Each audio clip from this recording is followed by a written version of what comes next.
back to the channel real quick. I want to talk about this is a Dodge Neon, little 4-cylinder, 4-banger, nothing to it, real easy to do. The problem we have in it is with this one is I got a misfire, secondary ignition misfire. Now y'all understand the best way to determine if a car misfire is secondary related, or if the reason for the misfire is secondary. You simply bog it down. What you're trying to do there is simulate a load. Okay, say for instance, if you're driving up here and your car starts missing, you can assume that that's secondary ignition problems. And the best way to simulate that without actually driving it up a hill is to bog it down. Bog it down is a term we use in the mechanical industry, where we step on the brake and step on the gas at the same time in gear, trying to simulate a load.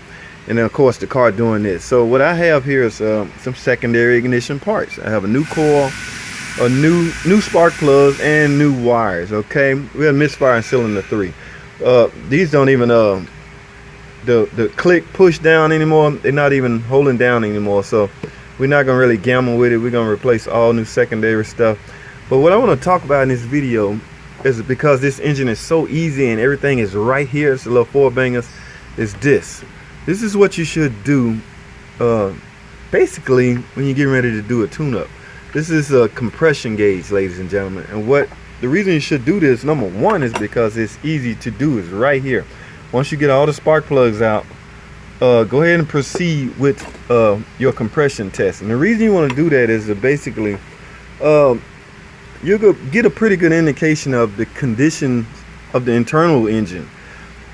Is the engine able to produce the proper amount of compression needed for proper operation? Okay, because you know the tune-up is designed to restore peak performance.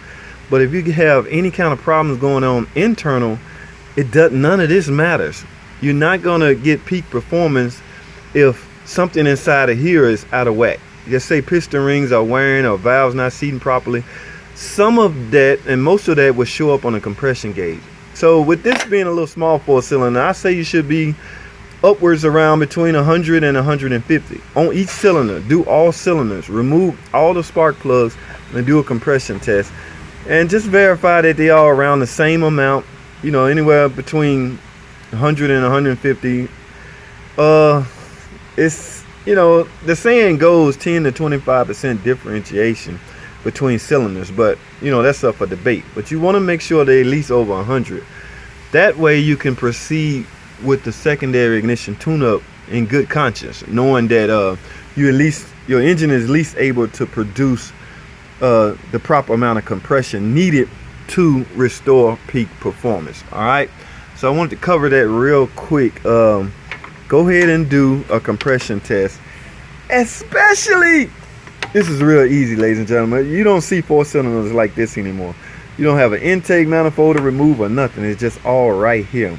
How easy can you get? All right, so that's all I want to talk about today, man. Thanks for watching. Comment and subscribe.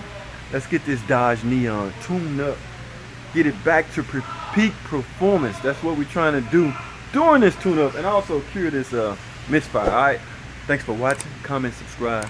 I'll see y'all in the next video.